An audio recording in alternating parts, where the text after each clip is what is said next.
En un mundo a la deriva, cuando la búsqueda e intentos humanos no bastan, solo una es la fuente de esperanza que llenará todo su ser. Es Dios, quien con su palabra viva y eficaz le habla hoy. Con ustedes, el pastor Óscar Velázquez.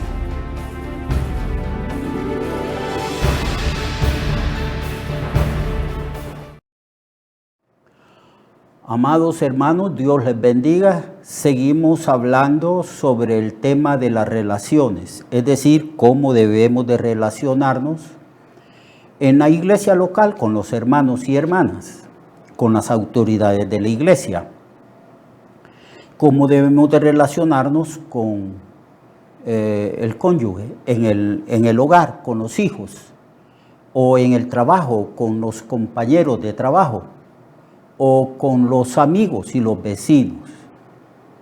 La verdad es que Cristo, al morir en la cruz y quitar el pecado, estableció la reconciliación. Dios nos reconcilió a nosotros con Él por medio del sacrificio de su Hijo Jesucristo.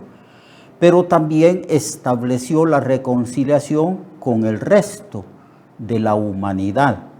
Cómo los hijos de Dios debemos de relacionarnos con toda la humanidad, con el prójimo y también especialmente con la iglesia local, con los hermanos que nosotros conocemos.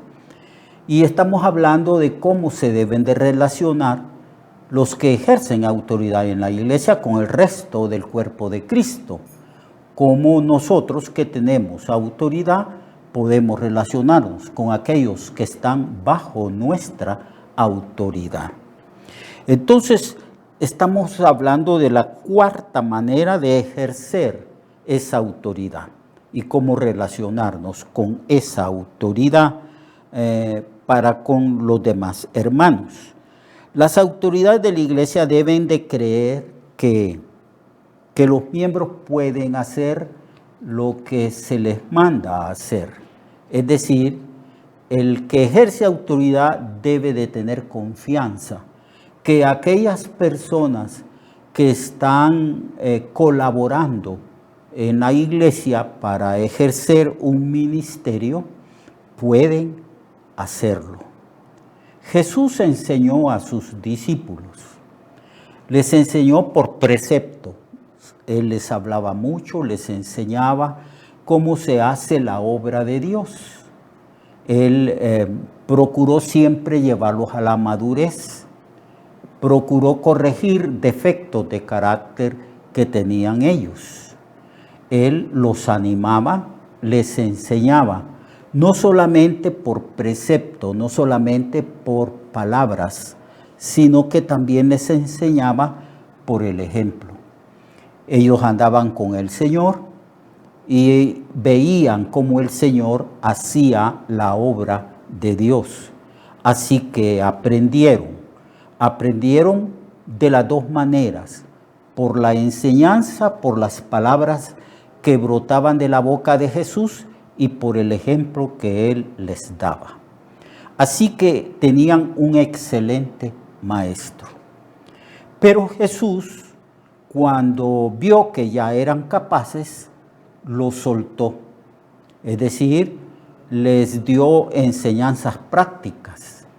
Él reunió 70 discípulos, los envió de dos en dos a las ciudades, a las aldeas y a los lugares donde ellos vivían. Así hizo también con sus discípulos, con sus 12 discípulos. Los envió a las ciudades donde ellos habían nacido y vivían. Y les dijo, vayan y prediquen el reino de Dios. Sanen a los enfermos, resuciten los muertos, han recibido todo de pura gracia y den de gracia. Pero el Señor hizo esto, los envió. Y los envió sin 2 túnicas, sin 2 pares de sandalias, sin dinero en el cinto. Él les dio una lección de confianza, de fe. Él les quería enseñar que si eran enviados por Él se iba a encargar de las necesidades básicas y esenciales de ellos. Así que le dio instrucciones prácticas y confió en ellos. Un pastor, los líderes de una iglesia no pueden asumir una actitud de desconfianza. Hay gente que quiere hacerlo todo, hay líderes que quieren hacerlo todo. Se le llama a estos líderes orquestas. Dirigen la orquesta y ellos mismos son la orquesta. Todo lo hacen ellos porque no confían en los demás. Pero no es así. Cada miembro del cuerpo debe cumplir su función. Así que el liderazgo que hay en la iglesia debe de confiar, tener confianza que el resto del cuerpo de Cristo está capacitado para ejercer las funciones que le corresponde y llevar a cabo el ministerio que la iglesia ha organizado. Así que esto es importante, muy importante, porque si no hacemos esto, nos volveremos como líderes controladores. Todo lo queremos controlar, todo, absolutamente todo. No le damos libertad a absolutamente a nadie para ejercer los dones y capacidades que Dios les ha dado. Cristo no asumió esa actitud. El Señor 3 años y medio estuvo con sus discípulos. Bueno, 3 años. La mayoría de los teólogos dicen que solo estuvo 3 años. Murió, resucitó, les envió el Espíritu Santo y luego le dijo, bueno, yo me voy. Yo no los voy a dejar solo porque está el Espíritu Santo, el otro Consolador. Él los guiará a toda verdad y les dará poder y sabiduría y la guianza para que ejerzan el ministerio. Y el Señor subió y se sentó a la diestra de Dios Padre. Y los discípulos salieron, predicaron y funcionó. La iglesia fue fundada, fue edificada, ellos predicaron por todas partes y fundaron muchas iglesias. Confió plenamente en ellos. Así que los líderes de la iglesia se relacionan correctamente con el resto del cuerpo de Cristo cuando tienen confianza de que los miembros van a hacer las cosas de una manera correcta. Puede ser que no se hagan de una manera tan correcta porque ninguno de nosotros somos perfectos, pero ahí vamos. En el camino vamos aprendiendo, vamos siendo aleccionados a través de las experiencias que tenemos en la obra del Señor. Así que hay que ayudarles. La mejor manera de tener confianza en los demás es enseñarles. Bueno, tú tienes este don, este ministerio, tú vas a ejercer esta función, por lo tanto te vamos a enseñar, se le enseña y luego se confía en ellos. Y la quinta manera de ejercer la autoridad correctamente en las relaciones que tenemos con la iglesia local es que debemos de, como dije al principio, capacitarles o introducirlos en el discipulado. La sexta manera de ejercer la autoridad es por medio de la motivación del amor incondicional. Jesús siempre mostró amor y simpatía por sus discípulos que estaban bajo su autoridad. Los defendía cuando ellos sufrían ataques de parte de la élite religiosa de su tiempo, de parte de los herodianos, de los sacerdotes, de los fariseos, y así de todos los grupos privilegiados de la élite religiosa que atacaba, criticaba a sus discípulos, pero el Señor siempre estuvo protegiéndolos, guardándolos y siempre los defendía. Los amó con amor incondicional.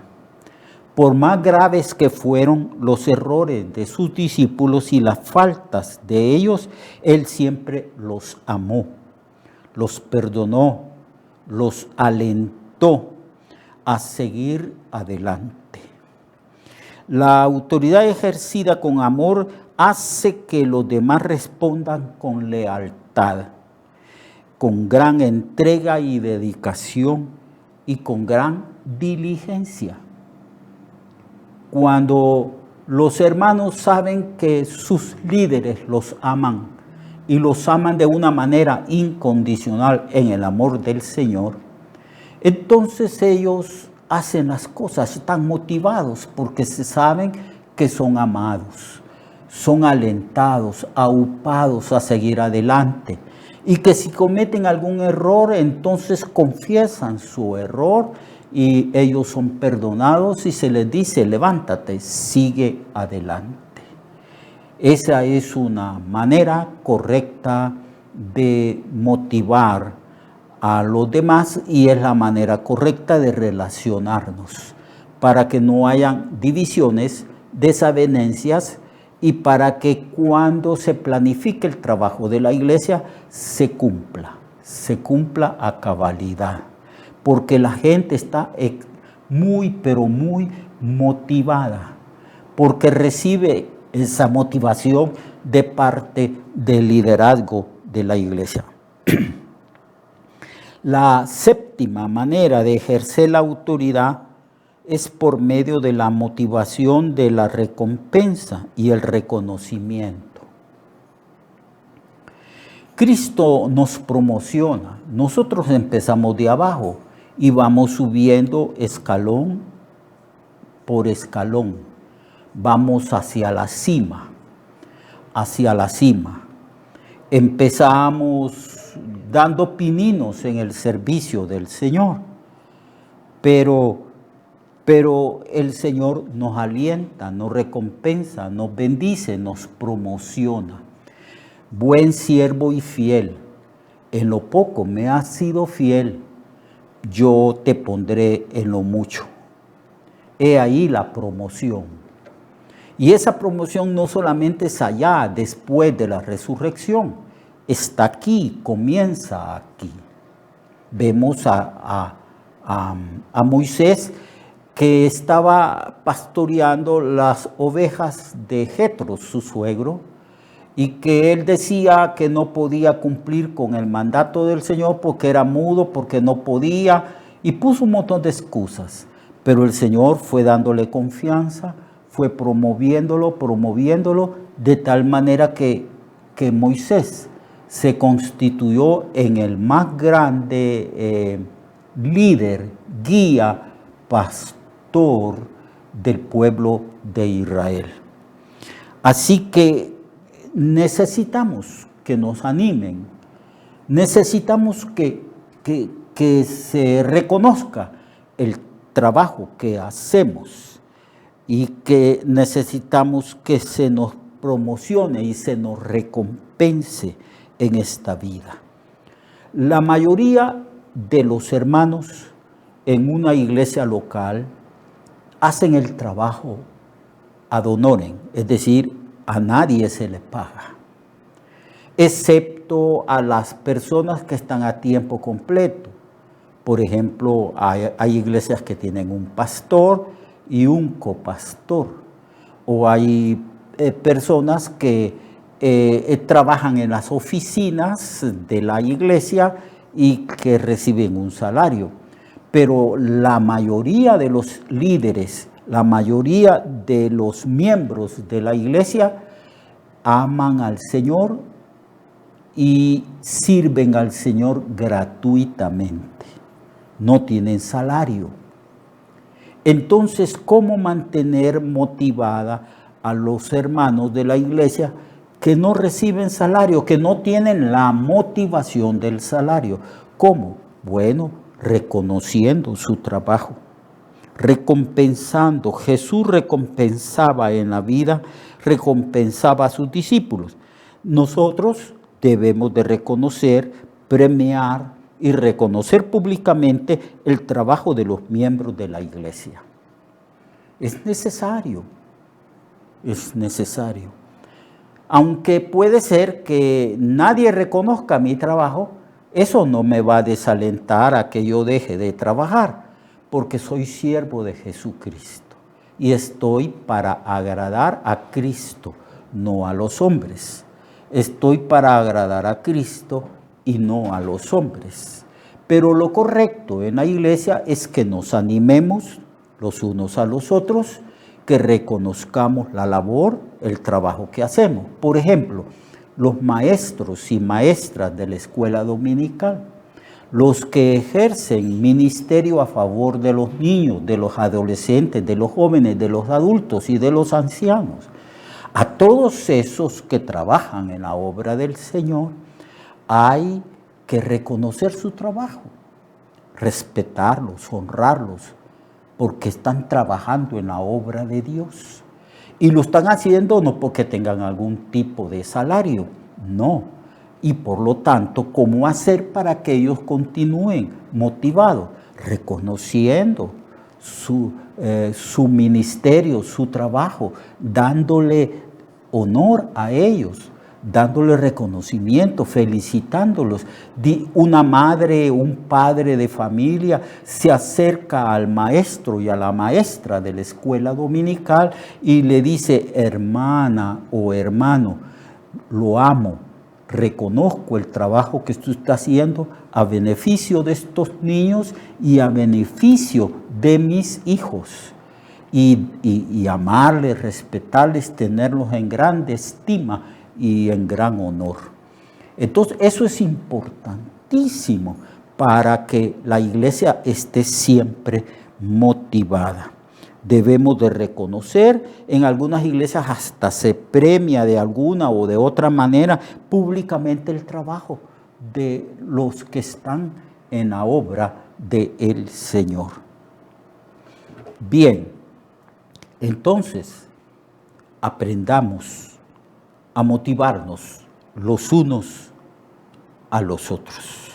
Se trata de reconocimiento, porque alguien puede estar trabajando años y años y años y no ha oído nunca una palabra de reconocimiento. No ha escuchado su nombre que se dice públicamente y que se reconozca su trabajo. Esta persona ha trabajado motivado por el amor y la gratitud a Cristo, ¿verdad? Pero él también necesita que se le reconozca el trabajo. Cristo siempre estuvo motivando a sus discípulos y a lo largo de estos más de 2000 años, el Señor, el Espíritu Santo, el Padre, sigue motivándonos, ayudándonos, reconociendo, promocionándonos, pasándonos de un ministerio a otro y de un privilegio a otro, y ahí vamos subiendo escalones, y esto nos ayuda, nos motiva, porque hay justicia en Dios y Dios reconoce el sacrificio, el trabajo, la diligencia de sus siervos y de sus siervas. Y esa motivación tenemos nosotros, los líderes, que darla, promocionarla, establecerla en la vida de los que colaboran con nosotros para llevar a cabo la obra de Dios y el ministerio que Dios nos ha dado. Hagámoslo, animémonos. La palabra más común y que más repetía el Señor era esta: ten ánimo, ten ánimo, ten ánimo, levántate, sigue adelante, ten ánimo. No podemos de ninguna manera desanimar a nadie. Hay líderes que están celosos, muy celosos del trabajo que están haciendo los demás. Incluso he oído, no me consta, pero he oído que hay pastores que tratan de desanimar, de quitar a determinados hermanos tal ministerio porque se sienten inseguros, porque tienen celos, pero celos malos, celos inadecuados y pecaminosos. Y en vez de animar al líder que está trabajando, en vez de animar a los demás que están dando todo de sí para la gloria del Señor, entonces ellos lo que hacen es impedirles a ellos a desarrollar su ministerio. Nunca debemos de hacer eso. Estamos para motivar, promocionar, reconocer, aupar. Estamos para decirle a los demás: bien, hermano, siga así, adelante, lo está haciendo muy bien y nosotros lo reconocemos. Dios le bendiga y lo espero todavía mañana para concluir este tema de las relaciones interpersonales en el cuerpo de Cristo. Dios esté con ustedes.